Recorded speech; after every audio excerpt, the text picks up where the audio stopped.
ఓం గం గణపతియే నమ. ఓం నమ శివాయ. ఓం శ్రీమాత్రే నమ. సర్వమంగళ మాంగళ్యే శివే సర్వార్థ సాధకే శరణ్యే త్రయంబకే దేవి నారాయణ నమస్తే. అందరికీ నమస్కారం. అందరికీ నూతన సంవత్సర శుభాకాంక్షలు, ఆంగ్ల నూతన సంవత్సర శుభాకాంక్షలు ప్రేక్షకులందరికీ. అయితే మనకి ఇంతకు ముందర లాస్ట్ టైంలో నేను ఒక్కొక్క రాశి వాళ్ళకి 2025 ఏ ఏ రాశుల వారికి ఎలాంటి ఫలితాలు వస్తాయి, అవి మన తెలుగు పంచాంగంతో సంబంధం లేకుండా కేవలం ఆంగ్ల సంవత్సరం దాని ప్రకారం మనము ఏ రాశులకి ఏ ఏ మార్పులు జరుగుతాయి, ఎలా ఉంటుంది, ఇవన్నీ నేను ఇన్డెప్త్గా చెప్పాను లాస్ట్ వీడియోలో. సో ఈ రోజు ఏంటంటే మనము త్వరలోనే మనకి ఏ రాశులు ఎఫెక్ట్ ఎలా వస్తున్నాయి, ఏవి ఎలా ఇలాంటి మార్పులు వస్తున్నాయి అని చూసినట్టయితే మనకి ముఖ్యంగా మార్చ్లో షష్టగ్రహ కూటమి అనేది జరుగుతోంది. క్రితం మనకు 2019 సంవత్సరంలో కూడా షష్టగ్రహ కూటమి ద్వారా మీకు అందరికీ తెలిసిందే, మనకందరికీ ఎంతోమంది జ్యోతిష్ శాస్త్ర నిపుణులు మరియు శాస్త్రవేత్తలు ఎన్నో రకాలుగా చెప్పారు. ఖచ్చితంగా ఏదో సంఘటన జరుగుతుంది, అది మానవాతీతంగానికి పెద్ద ఆటంకాలు తెస్తుంది అని చెప్పేసి ఖచ్చితంగా చెప్పాము కూడా. కాకపోతే అది పర్టికులర్గా ఈ వ్యాధి వస్తుంది అని చెప్పేసి చిన్నగా ఒక సూచిక మాటకే మాకు ఎవరికైనా అంతే, జ్యోతిష్య నిపుణులు 90 నుంచి 95% కరెక్ట్గా చెప్పగలుగుతాం. 5% అటు ఇటు అన్నట్టుగానే ఉంటుంది, ఖచ్చితంగా అయితే రాదు. కాకపోతే అక్కడ కూడా ఇది ఏంటంటే దేశగోచారం ప్రకారంగా చూసిన సంఘటన అనమాట. కాబట్టి మనకి ఎలాంటి ఫలితాలు వస్తాయని చెప్పేసి ఈ షష్టగ్రహ కూటమి వల్ల మనము అప్పుడు చెప్పగలిగాం. అందరూ జ్యోతిష నిపుణులు చెప్పారు, ఖచ్చితంగా చెప్పారు, పలానా తారీఖు ఈ పంచగ్రహ షష్టగ్రహ కూటమి వస్తుంది, దానివల్ల ఏ రాశులు ఇబ్బంది పడతారు కూడా ఖచ్చితంగా చెప్పారు.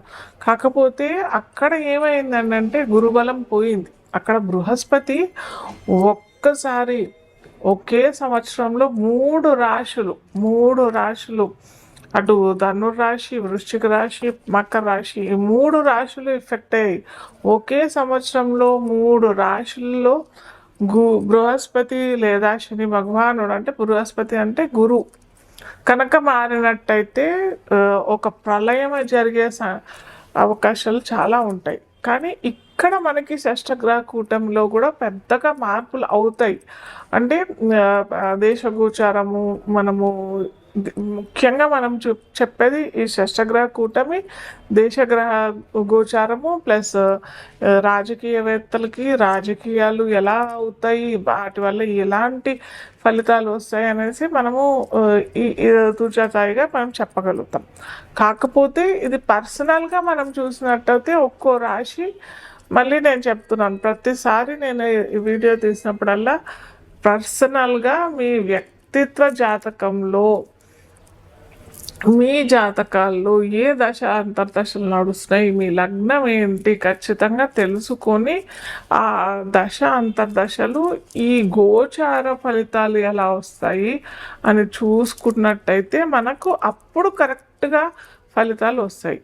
అలా కాకుండా కేవలం ఇప్పుడు చెప్పిన గోచారమే ఈ రాశులకి ఎఫెక్ట్ అవుతుందని అంటే అది కాదు.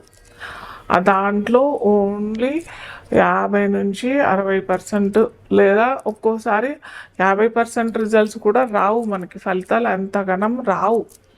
మనం ఖచ్చితంగా మన నక్షత్రం ఏంటి, మన రాశి ఏంటి, మన లగ్నం ఏంటి, దశాంతర్దశలు ఏమి నడుస్తున్నాయి, లగ్నాధిపతి ఎంత బలంగా ఉన్నాడు, ఇవన్నీ మనం ఖచ్చితంగా మన జాతక చక్రంలో తెలుసుకోవాల్సిన విషయాలు. దాని ద్వారా ఈ గోచారం ఏంటంటే ఒక 20 to 30% రిజల్ట్స్ వస్తాయి.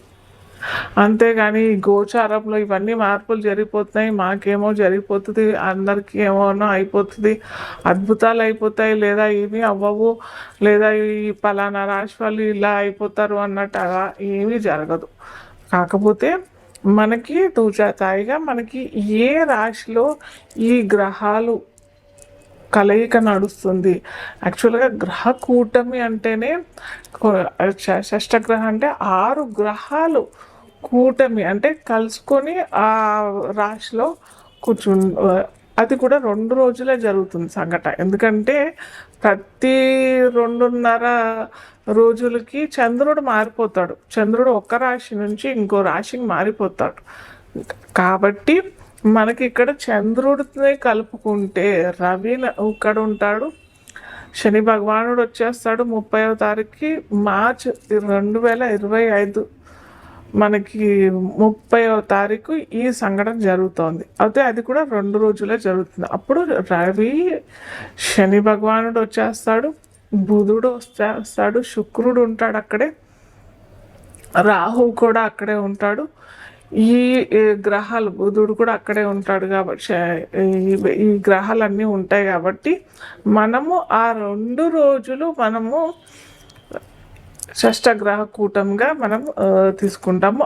ఆ రాశి అంటే మీన రాశిలో పడుతుంది కాబట్టి మీన రాశి వాళ్ళకి ఎలా ఉంటుంది, అలాగే మిగతా రాశులందరికీ కూడా ఎలా ఉంటాయి మనం చూస్తాము ఇప్పుడు తుచాతాయిగా.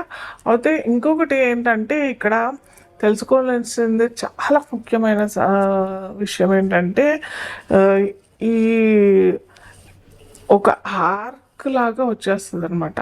అంటే మనకి 2 రోజులు షష్టగ్రహ కూటమి ఉంటుంది, తర్వాత 2.5 రోజుల తర్వాత చంద్రుడు వచ్చేస్తాడు, తర్వాత 10-15 రోజులకి రవి మారిపోతాడు, మళ్ళీ బుధుడు వెళ్ళిపోతాడు, రాహు మనకి కుంభరాశిలోకి వచ్చేస్తాడు. ఇలా అన్నీ ఒక్కొక్క గ్రహాలు వెళ్ళిపోతుంటాయి, శుక్రుడు వెళ్ళిపోతాడు, బుధుడు వెళ్ళిపోతాడు, ఇవన్నీ వెళ్ళిపోతుంటాయి. కాబట్టి ఆ పంచగ్రహ కూటమి అనేది కూడా మెల్లిమెల్లిగా వీడిపోతుంది. కాకపోతే ఇక్కడ ఈ పంచగ్రహ కూటమి అనేది కూడా 10-15 రోజుల్లో మనకి 7 రాశులకి అంటే 7 లగ్నాలకి మటుకు, అదే 7 లగ్నాలకి మటుకు కాలసర్పదోషం వస్తుంది. అయితే చాలా మటుకు అందరూ చెప్పేది ఏంటంటే కాలసర్పదోషం అనేది కాలసర్ప యోగమా అని చెప్పబడుతుంది. మన పూర్వీకులు చెప్పిన విధానం అయితే ఈ కాలసర్పయోగము దేశ గోచారంకే వర్తిస్తుంది, కానీ పర్సనల్గా వ్యక్తిత్వ జాతకానికి ఎటువంటి ఇబ్బంది ఉండదు అనేసి చెప్తారు. కానీ కొన్ని లగ్నాలకి మటుకు ఒక్కొక్క 12 రకాల ఇవి కాలసర్పదోషాలు ఉంటాయి. సో ఒక్కొక్క కాలసర్పదోషం ఒక్కో విధమైన ఫలితాలు కూడా ఇస్తుంది. ఇన్డెప్త్గా ఎప్పుడన్నా వీలుంటే నేను చెప్తాను ఒక్కొక్క కాలసర్పదోషం ఏ విధమైన ఫలితాలు ఇస్తుంది అని చెప్పేసి మరిన్ని వీడియోస్లోను. అయితే అలా ఈ 7 లగ్నాలకి మటుకు ఖచ్చితంగా ఈ కాలసర్పదోషం అయితే వర్తిస్తుంది. మీరు ఎవరన్నా పిల్లలు పుట్టేవాళ్ళు వాళ్ళు ఏమన్నా ఉంటే ఏమంటారు, చాలామంది నన్ను అయితే అడుగుతూ ఉంటారు టైమింగ్స్ ఇవ్వమని చెప్పేసి. దయచేసి ఈ కాలసర్పదోషంలో కాకుండా వేరే లగ్నాల్లో చూసుకోండి మీ పిల్లలు పుట్టుక. ఇది ఒక్కటి మన చేతిలో కొద్దిగా ఉంటుంది. జనన సమయము మరణ సమయము ఈ 2 మన చేతుల్లో ఉండవు చెప్పాలంటే. కాకపోతే మన మానవ ప్రయత్నం ఏదన్నా చేయాలంటే మటుకు ఇది మన చేతుల్లో ఉంటుంది, కాస్త చూసి చేసుకోండి. అయితే ఇప్పుడు మనము ఒక్కో రాశి అంటే యాక్చువల్గా నేను ఫస్ట్ నుంచి ఫ్రమ్ ది బిగినింగ్ ఒకటే మాట మీద ఉన్నాను. లగ్నం ఖచ్చితంగా మీరు ఎవరెవరైతే జాతక చక్రాలు మీకు సమయము జనన సమయము జనన తారీఖు అలాగే పుట్టిన స్థలం ఏది, ఈ 3 తెలిసినట్టయితే ఖచ్చితంగా లగ్నం కట్టడం ఈజీగా అయిపోతుంది. ఎవరికైనా అయిపోతుంది. మీకు సాఫ్ట్వేర్ కూడా వచ్చేస్తుంది. మీ లగ్నాలు ఈజీగా తెలుసుకోవచ్చు. సో ఫస్ట్ మనం చెప్పేది ఏంటంటే లగ్నం, మేష లగ్నం. లగ్నం తెలియకపోతేనే రాశి అంటే కొన్ని ఒక 30-40 సంవత్సరాల క్రితం పుట్టిన వాళ్ళది ఒక్కోసారి టైం ఉండదు కదా, వాళ్ళ టైం నోట్ చేసుకోరు. సో అలాంటి వాళ్ళకి ఓకే రాశి తీసుకున్నట్టయితే మటుకు వీరికి ఏంటంటే వ్యయస్థానంలో 6 గ్రహాలు ఉంటాయి. సో వ్యయస్థానంలో 6 గ్రహాలు, అలాగే వీరికి ఏంటంటే గోచారంతో సంబంధం లేదు. అంటే ఆల్రెడీ మనం పుట్టిన వాళ్ళకి మేష లగ్నం మేషరాశి చూసుకున్న వాళ్ళకి ఏంటంటే ఆల్రెడీ పుట్టేశారు కాబట్టి వీరికి ఈ కాలసర్ప యోగం అనేది, కాలసర్ప దోషం అనేది ఎఫెక్ట్ అవ్వదు. యాక్చువల్గా ఈ లగ్నంలో ఎవరన్నా శిశువు జన్మిస్తే వాళ్ళకి ఈ కాలసర్ప దోషము ఎఫెక్ట్ అవుతుంది. సో అలాగా మనం చూసుకున్నట్టయితే ఈ మేష లగ్నంలో వారికి కేవలం వ్యయంలో 6 గ్రహాలు ఉంటాయి కాబట్టి ఏంటంటే ఖర్చులు ఎక్కువగా అయిపోయే అవకాశాలు చాలా ఉంటాయి.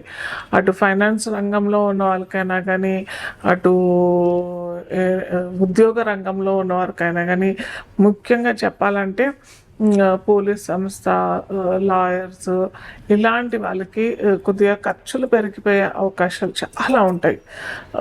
దుబారా ఖర్చులు, అన్వాంటెడ్ ఎక్స్పెన్సెస్, హాస్పిటల్ ఖర్చులు ఇలాంటి అన్నీ కూడా ఉంటాయి. కాకపోతే ఇక్కడ మనకు ఓన్లీ 2.5 రోజులే ఉన్నాయి కాబట్టి మీరు దానికి బిఫోరే మీరు ఏమన్నా చేసుకుంటే మటుకు చాలా మంచి ఫలితాలు అయితే వస్తాయి. అయితే ఇక్కడ 2.5 రోజులే ఉంటాడు కదా చంద్రుడు, దానివల్ల ఎంత ప్రభావం ఎందుకు పడుతుంది అని అనుకుంటే ఇక్కడ మేష లగ్నానికి అధిపతి కుజుడు. అయితే నేను ఇంతకు ముందర కూడా చెప్పాను, కుజుడు మనకి జూన్ దాకా నీచ రాశిలోనే ఉంటాడు. సో దెబ్బలకి కారకుడు, లేదా సడన్గా ఆకస్మికంగా ఏదన్నా అయిపోవడము, జబ్బులకి ఇవన్నిటికీ కారకుడు ఆయన కాబట్టి ఈ మేషలగ్నం వాళ్ళు చాలా జాగ్రత్తగానే ఉండాలి. అయితే దానికి ఏంటంటే పరిహారం చేసుకోవాలనంటే దానికి చక్కటి పరిహారం ఏంటంటే సుబ్రహ్మణ్య స్వామి ఆలయానికి ప్రతి మంగళవారము వెళ్ళండి. అలాగే సుబ్రహ్మణ్య అష్టకం ప్రతిరోజు చదువుకోండి. ఇది తూచతాయి తప్పకుండా చేసుకుంటేనే మనకి ఈ కుజుడు బలంగా లేదు కదా, లగ్నాధిపతి బలంగా లేనప్పుడు ఇవన్నీ గ్రహాలు, విపరీత గ్రహాలు వాటి ఫలితాలు మనకి ఇస్తాడు కదా. సో అందుకని చేసుకోవాలని చెప్తున్నాను.